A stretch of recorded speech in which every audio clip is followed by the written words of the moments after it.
chăm bao phơi đấy không bị phùบ่มีผัวเนาะหนาวบ่กลางคืนนี่หนาวบ่หนาวเลยเนาะอยู่เดียวหนาวเลยกับแต่เก่านี้เขาว่าเอามือจกอะไรบ่หยอกผู้สาวแต่ก่อนจกเนาะดิกน้อยผู้ใหญ่สบายดีอยู่กับไปหำ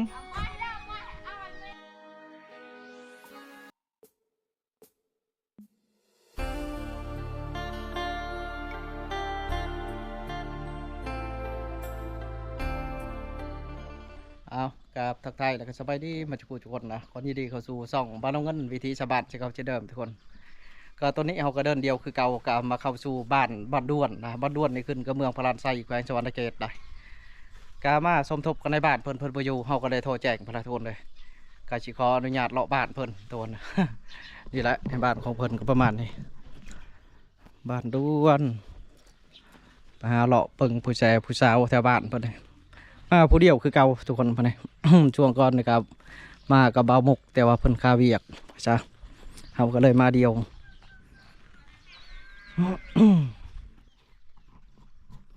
บ้านของเพิ่นครับกว้างได้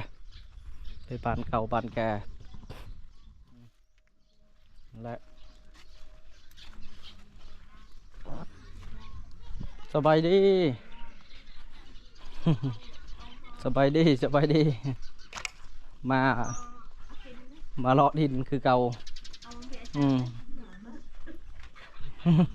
เฮ็ดยังนอนเว้นเจ้าได้เนาะคนมาสัมผัสช่วงวัน2-3 เดือนนะน้องบ่แม่นพูดต่างหากอีกบ่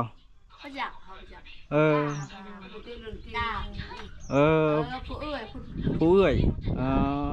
อันใดผัวแล้วบ่ปุ่นน่ะยังเจ้าอันใดผัวแล้ว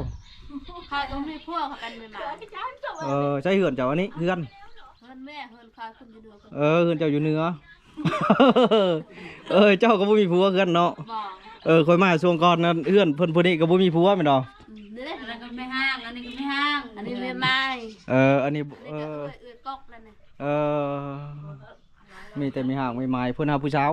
อันนี้เอาผัวแล้วเอาผัวเลยอีกอันนี้ก็เป็นไม่ห้างเอาไม่ห่างมารวมกันเหือนอยู่นี่ปะผัวบ่หรือผัวปะ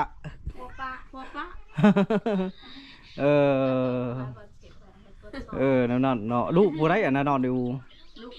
เอาเดี๋ยวผัวปะซ้ำได้ลูกน้อยเอาผัวบ้านได้ก่อนเอาอยู่โพชีพูปะไม่ไหมนี่บ่เฉพาะมาช่วงก่อนบ่เห็นเนาะไปปลายแล้วมันโยนบานปีป้ายเลยค่อยมาวังช่วงนะคือบ่เห็นหรือเราบ่ได้อยู่บ่นักเกิดชากับหมูกับมังหล่อนะได้ลูกจะคนก็เพิ่นบ่นะ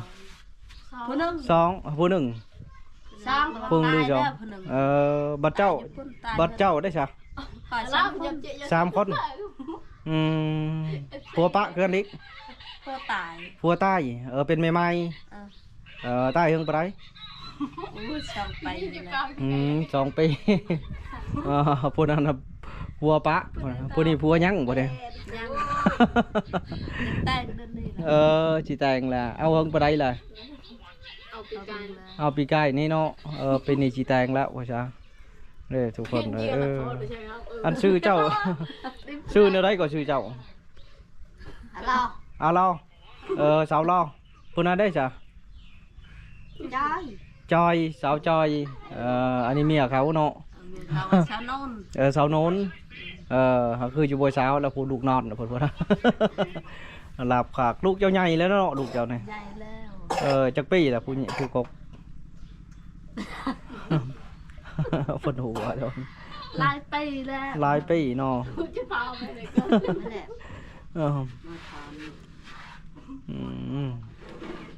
บัดเจ้าได้อายุจักปีเจ้าฮอดเลยเช้าเนาะเปิ้นนั้นได้จ้ะบ่จักเด้17 กับ 18 สิหลายปีเจ้าเนาะเอาเฮือนเจ้าอยู่ทางพุ่นทางมาพุ่นบ่ทางมาเฮือนหน่อยหั่นเด้ น้อยตัวใดเด้เนาะ เอาอัน บ่แม่นติเนาะ พยางข่าวหั่นเด้พยางข่าวหั่น อืมเพื่อนพยางขาวเพื่อนต่ำๆบ่แม่นติไก่น้ำบาดาลบ่แม่นอะไรผู้เอื้อนผู้ใหม่เนาะมาลิ้มเนาะเจ้าก็เนาะอยู่ผู้เดียว อยู่ผู้เดียวเองลูกได้จ้ะลูกก็อยู่นำกันนี่ อยู่นำกันคือฉันว่าผู้เดียวบ่มีผัว บ่มีผัวเนาะหนาว บ่ บ่ อยู่นำพ่อแม่อยู่ กลางคืนนี่หนาวบ่หนาวเลยเนาะ ถ้าเราบะเราเรียน อยู่เดียว เอาแล้วบ่มีผัว หนาวแล้วเนาะกิ่งไปเท่าไรกับแบบนั้นแล้วเนาะกิ่งก็เนาะบ่คือมีผัวเนี่ยเนาะไปใช้ละนะขึ้นทางเฮือน คุณเอา อูมานอน ให้คุณ พูดน่าจะนอนโอ้เจอผู้ชายหลายเนาะมาได้บาทนะเนาะจะมาจะค่อน ค่อยมาผู้เดียวผู้เดียวก็พอ มันไงบ้านอะไรบ้านเดี๋ยวเมื่อวานนี่ก็มาบ่2 คนเนาะเกี่ยวข้าวพ่นเกี่ยวข้าวเกี่ยวข้าวค่อยมา2แม่นล่ะ เจ้ามาช้องก็แม่นล่ะมา2ส่วนนะมื้อนี้มาผู้เดียวข้าวเวียกเดินเดียวหมดนี่ หาผู้สาวมีห้างไม่มาอีก หาอะไรยังมักมาแล้วบ่ซ้ำเลี้ยงลูกหลายเป็นไรเขาสิกินเก่งใช่ไหมเขากินกับซ้ำเฮากินนั่นแหละ มีหยังก็กินว่าซะคำนี้ผู้มักนี่สนใจอยู่บ่กับว่า คำนี้ผู้มักก็เอาเลยเอาแล้วเนาะเจ้าก็ลิ้นโทรศัพท์อยู่บ่ลิ้นชื่อเพชรเจ้าก็มีเพชรก็มีชื่อเพชรได้อ่ะนะก็ลิ้นคือกันทุกคนเด้อบัวนั้นเอาปัวบัดโปสีปัวเป็นพยังก่อจังสีอ่ะมันโชว์เป็นท้องใหญ่กินยาไปชังก็บ่ได้ตายนั่นเนาะลูกก็ไปหาอยู่หากินเนาะก็เว้นเหมือนเนาะเขาใหญ่มาแล้วผู้หนุ่มมันหันแล้ว7 ไป 8 ไปผู้กอกผู้หนุ่มหันชีไปผู้หนุ่มหัน3 ไปเขาบ่หาบ่จะมาบ่นะลูกบ่หาบ่ที่หาไม่ใช่หรืออยู่เฮือนหญ้าเฮือนหญ้านี่เฮือนผัวเจ้าอยู่นี่เฮือนแม่ห้าเฮือนผัวหันฟุ้นเฮือนแม่เจ้านี่เฮือนแม่เขาผัวละตายแล้วเมื่ออยู่เฮือนแม่โยนเข้าคนลายแล้วไปอยู่ลงคนตาจะลงเฮือนตางก็ยังอยู่เฮือนอยู่กับผัวอยู่ใช่พวกนั้นผัวผัวสีเอาไก่เนาะเจ้าก็เนาะปะกันเป็นปีเลยเต้เจ้าไปสู้ผัวบ่แต่เก่าสาวนะแม่นผัวมาสู้พี่เขาไปแต่งเอาเขาไปคอแล้วไปแต่งเลยคอแล้วแต่งเลยมาโยน้ำพี่บ่ไปโยพ้นแล้วไปโยพ้นเมื่อโยพ้นแม่แต่เก่ามาแล้วแต่เก่าไปโยน้ำผัวนั่นเนาะอยู่ผัวสีม้วนแล้วเนาะอยู่แต่เก่าเนาะบันนี้บ่ม้วนยังเลยเป็นผัวปะเลยยังหาผัวใหม่เลยมีผู้มักตามแล้วเนาะบริษัทแล้วเป็นหรอปั๊บบังชิปเองทุกคนเลยโอ้โหลูกคนก็ยังนอนนะพ่อรับแล้วทุกคนเลยนี่ที่พี่น้องนั่นเราเต็มอยู่ในนี้เนาะก็หลายคนปัญหากินหาอยู่ในบ้านเฮาปัญหาอะไรก่อนหาเข็ดหากระเป๋าหาหอยได้หอยกันเนาะหัวอยู่ใกล้บ่ไปหาเนี่ยเช่คุณแล้วเช่ความภาคคุณเลยเนาะชานไหวตาด่านคุณแล้วหอดด่านมันไก่เติบนั่นเนาะด่านนี่เนาะไก่เติบด้วยทุกคนเด้อคนนั้นเอาผัวบ้านใดก่อนลืมไปทงเปื่อยป้อแหงไก่ดีเนาะพอล้มกันแล้วได้จังว่ากระดอเดียวโทษเขาจะกันเห็นโลดไม่ดอก ไปเฮ็ดงาน เนอเป็ดงานล้มกันแล้วนัดกันแล้วเนาะเนอไปหาไผบ่ได้ สมัยคู่มือนี่ง่ายทุกคน บอกจุดกันแล้วก็ไปหากันแล้วแหละว่าจ้ะบัดสิได้ผัวเนาะสบายว่าจ้ะ คือมือบ่ได้ยากนะคะ แม่นล่ะ แต่เก่าหันยากแต่ชัดก็บ่มีไปช่างก็บ่มีถ้าได้เข้ามาใช้จังเพิ่นตรายไปจัง เนาะเพื่อเอิ้นบ่อยากลุกก็สิเหมาะอยู่ทางเฮือนบ่เนาะแม่นล่ะ ยามหนาวอีกคันจัง อันนี้ก็แน่โทษสิกันอยู่เฮือนบ่พุ่นน่ะ อีกคันจังลูกกับพนัน คันอยู่เฮือนก็โอเคแต่เก่ามาปุ๊บเอาซื่อๆได้แต่เก่ามาแล้วก็แต่เก่านี้เขาว่าเอามือจกก็ดีบ่หยอกผู้สาวแต่ก่อนจกเนาะเฮ็ดได้จังฮู้ว่าบ้านผู้สาวอยู่บ่แน่ ก็ฮู้คันว่าผู้บ่าวมันไผฉันจก ผู้บ่าว ก็ได้จก ยันว่าจกหะจกห้าม จกห้ามได้ ไปถึกพอเฒ่าใช่บ่ จังนอนไข่ คันบ่เขาลูกคือคนเฒ่าก็ขอโทษ แนวนั้นบ่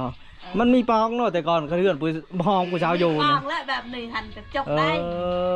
บัดเพื่อนบ่มีปองก็ได้สิจกทางใดบัดนี้ มีปองก็เอามาแย่ เอามาแย่ แย่หูมือแล้วเนาะเคยบ่ไปรถทอกน้ำสิผู้บ่าวนี่ ก็มาจักกับเฒ่าแล้วเนี่ยบ่ทึกใจก็ บ่ถึกใจแล้วเนาะปากบ่ได้ลงบ่หรือว่าอยู่ทางเฮือนบ่ ลงแล้ว ลงใส่ผู้บ่าวเนาะถือว่าถึกใจแล้วเนาะ เราบ่ถึกใจนี่บ่ลง บ่ลงแล้วปากละเฮือนท่าน นั่นนั่นเห็นบ่ อย่าว่ามีจกถึกบ่เฒ่าก็มีอยู่เย้ เว้นแล้วเนาะ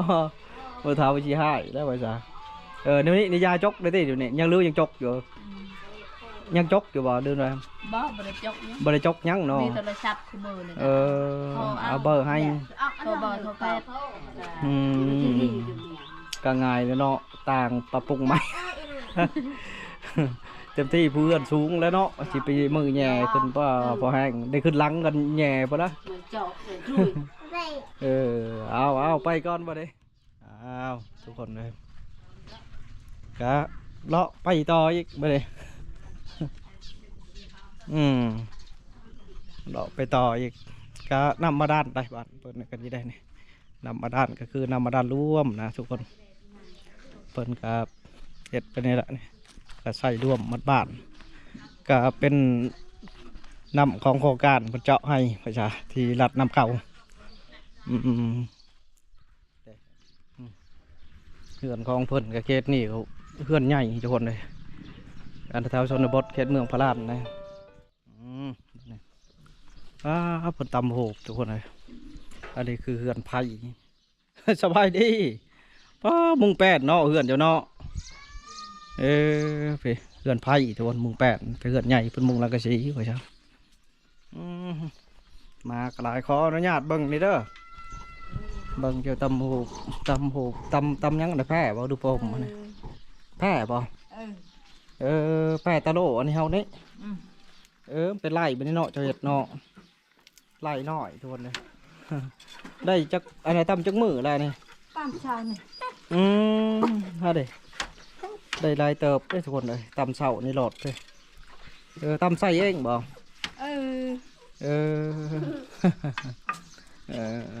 นี่เด้ทุกคนเลยตัดพายนี่ได้ซื้อมาจากตลาดบ่พายตลาดเนาะแล้วเพิ่นมาตำเอาทุกคนนะไปตำใส่เองก็ถือว่าโอ้ลายเติบแล้วไปจ้ะชิบไปว่าสำชีใส่เนาะไปจ้ะชอยดองขาวแดงยำนี่เนาะไปซอยดองไปจ้ะเป็นหมอนเป็นหยังเนาะครับเป็นไล่ไปไล่มันเราจะตำนี่เนาะเดี๋ยวทุกคนเลยเพิ่นสิสลับกันนะพอผลตำไปแล้วก็สิเอาสีขาวอีกเนาะเนาะเอาไปก่อนนี่ทุกคนเลยกาเลาะไปต่อไปซะบ้านของเพิ่นครับนี่ก็ประมาณนี้ทุกคนเลยก็เป็นบ้านเงาไปไปซะอันนี้ก็เป็นทางพากลางบ้านนะนี่แหละ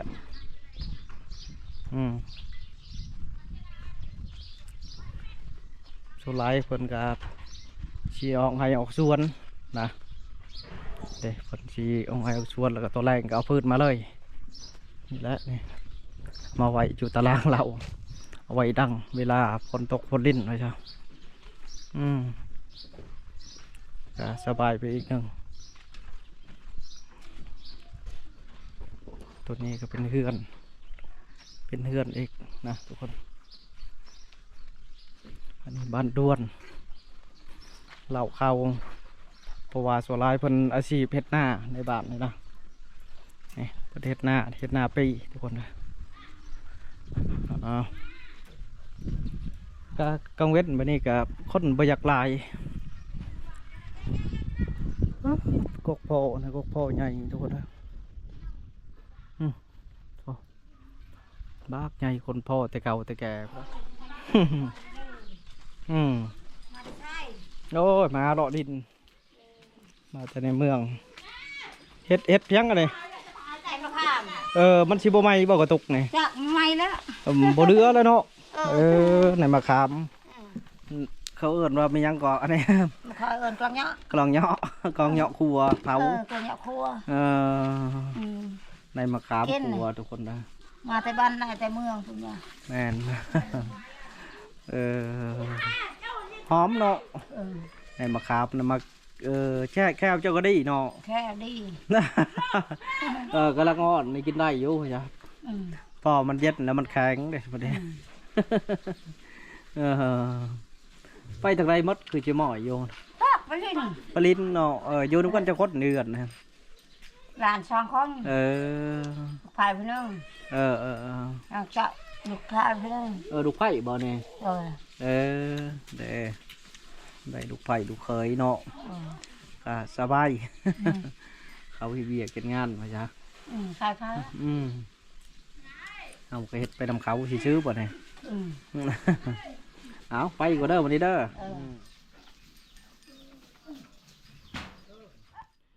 อันนี้ก็พี่เป็นบ้านขยายจากบ้านใหญ่ทุกคนเลยเพิ่นก็สีขยายออกไปเรื่อยๆนะเพราะว่าส่วนหลายก็สร้างครอบสร้างครัวแล้วก็แยกออกจ้ะอันนี้ก็ส่วนของเพิ่นโอ้ผักเพิ่นได้เริ่มแก่แล้วเนาะเห็ดยังอยู่เห็ดกินบ่เมื่อพลานจะมาย้ำเด้มาย้ำไม่เท่าทุกคนเลยขี่รถจักรมาไม่เท่าอยู่พี่เนาะเพิ่นก็มาไกลเติบแล้วมาแล้วก็ได้พักกี้เล็กไว้จ้ะเอาได้หลายเติบแล้วเนาะวันนี้กับเมื่อพูดแล้วกินกับข้าวกับกับลูกกับเต้าเดือนละไปเวียกมาเลยโดยเอาไปก่อนเลยขอบใจเหือหลังนี้มุ่งแป้นเต็มระบบมานี่แหละมาหาเลาะลินก่อน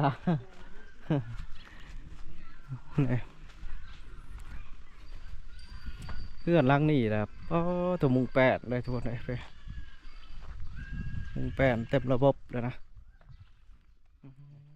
ทางในประเทศใหม่ทุกคนเลยในเฮ็ดใหม่ก็ชั่วร้ายมันก็เก็บเงินกันละเก็บเงินกันละครับมาอันนี้มาเฮ็ดทางนี้นะให้รถขนดินมาถอกใส่แล้วรถเขาเฮ็ดให้นี่ได้นี่แต่ยามนี่ก็สบายอยู่ขันยามพ้นนี่ก็พลาดแล้วทุกคนเลยดินพวกนี้มันชีบวมเลย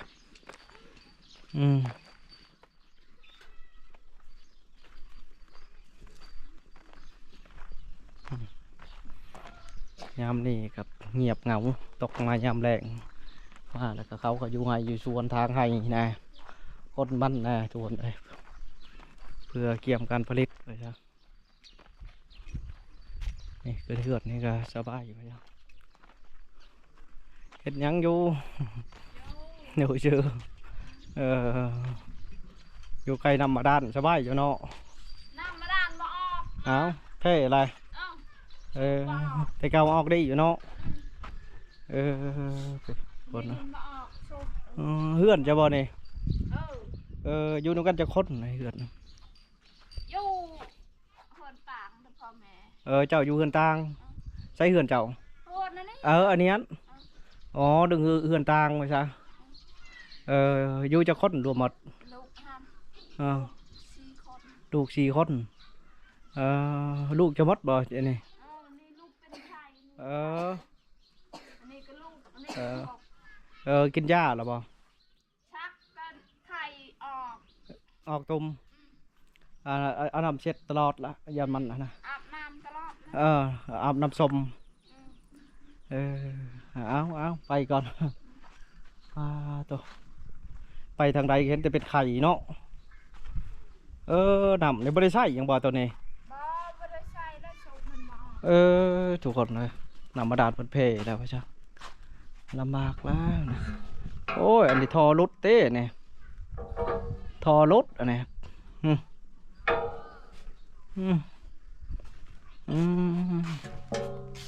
ทอรุดทุกคนเลย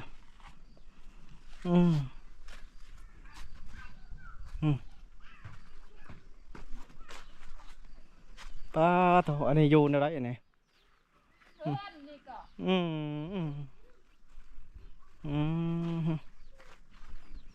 ไปใช้มดอันนี้ดิกน้อยผู้ใหญ่สบายดีอยู่กับไปเอาอ้ำไม้ได้ไม้เอาไว้แม่ เอื้อยมีเอื้อยอีก เ นอนบอกกับเวทไปเนี่ยแม่พ่อแม่ไปให้ป้าโต เอาว่ามีนวดน้อย ชีบ่ฮ้อนบ่ ฮอนแล้วฮอนก็นอนแล้ว ป้าโตทุกคนนะ วันนอน พ่อแม่ไปให้อยู่แต่ดิกน้อยทุกคนนะได้เหือนเพิ่นเกิดน้อยๆทุกคนแอบลังกะชีมุ้งลังกะชีพ่อ